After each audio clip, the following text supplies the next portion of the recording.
I had a good talk with President Zelensky, very good talk.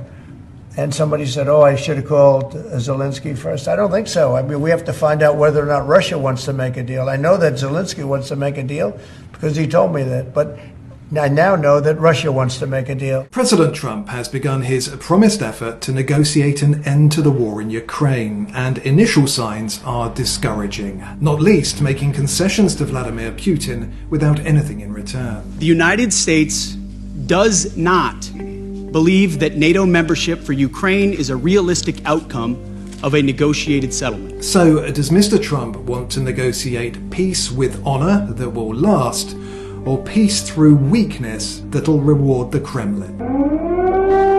Putin chose this war, and now he and his country will bear the consequences. From outset, let's stipulate that Joe Biden left Mr. Trump a bloody mess. The United States will defend every inch of NATO territory with the full force of American power.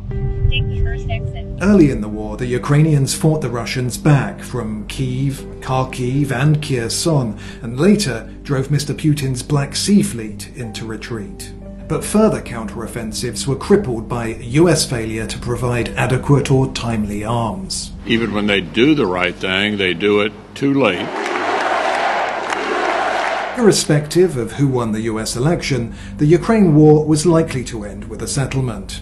But it's the details that are crucial to the security of Europe and America. This is a war that would have never happened if I were president. On that score, Mr. Trump is treating Mr. Putin and Russia unlike any other negotiating counterpart. Although it is a relief that one day after saying that Ukraine wouldn't be a part of discussions, Mr. Trump had changed his mind. We would have Ukraine, we would have Russia, and we'll have other people involved. But how will that play out with Mr. Putin? At the end of January, the Russian president was asked if he was prepared to sit down and negotiate with Mr. Zelensky. His response: because of his illegitimacy, he is not in a position to sign anything.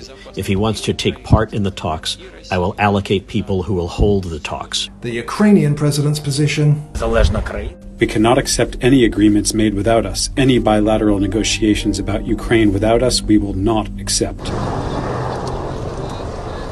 We want, like you, a sovereign and prosperous Ukraine. But we must start by recognizing that returning to Ukraine's pre-2014 borders is an unrealistic objective. On February 12th, Pete Hegseth met with other defense chiefs at NATO headquarters in Brussels. A durable peace for Ukraine must include robust security guarantees to ensure that the war will not begin again. Mr. Hegseth tried to reassure Europe, but the end result was somewhat confusing. Any security guarantee must be backed by capable European and non-European troops. Where those non-European troops come from is a mystery. To be clear, as part of any security guarantee, there will not be U.S. troops deployed to Ukraine. I thought his comments yesterday were pretty accurate. I don't see any way that a country in Russia's position could allow them, just in their position, could allow them to join NATO. Mr. Trump likes to negotiate from a position of strength, but on Ukraine, he sounds like he's the one that wants a deal more. Mr. Putin, meanwhile, is continuing to bomb Ukraine's cities and power plants and take territory in the east, albeit at enormous human cost. Yes, it's important to challenge Europe to spend more on its own defense and to do more for Ukraine. 2% is not enough. President Trump has called for 5%. But Mr. Hegseth's remarks strongly implied that the Trump position is that Europe may soon be on its own. The United States faces consequential threats to our homeland. We must and we are focusing on security of our own borders.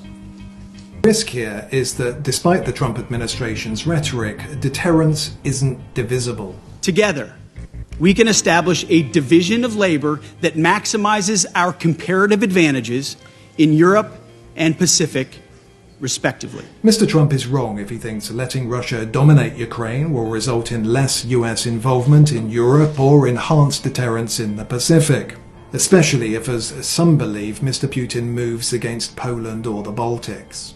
I think, Tuama, that he's preparing the war against NATO countries next year. Should such an incursion occur, that would come at far greater cost to the US. We don't think you hear this term, burden sharing, but we think it's an important part of being in a shared alliance together that the Europeans step up while America focuses on areas of the world that are in great danger. If Mr. Trump wants to end the war on honourable terms, he may have to demonstrate that he can raise the pressure on Mr. Putin.